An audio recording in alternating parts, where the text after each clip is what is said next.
ஒரு பெண் கீரை விற்று கொண்டிருக்கிறாள். ஒரு வீட்டின் வாசலில் ஒரு அம்மாவும் அவர் மகனும் அமர்ந்துள்ளனர்.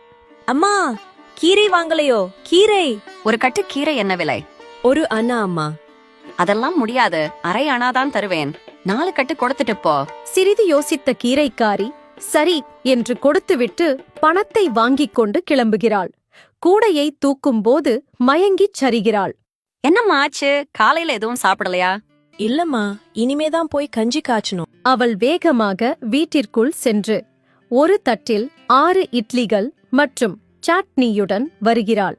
இந்தாம்மா, இதை சாப்பிட்டு விட்டு போ. கீரைக்காரி சென்றதும் மகன் கேட்கிறான். ஏம்மா, கீரைக்கு 6 அணாவுக்கு பேரம் பேசுனீங்க.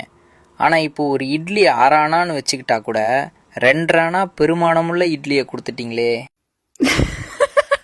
மகனே, வியாபாரத்துல தர்மம் பார்க்க கூடாது, ஆனா தர்மத்துல வியாபாரம் பார்க்க கூடாதுப்பா.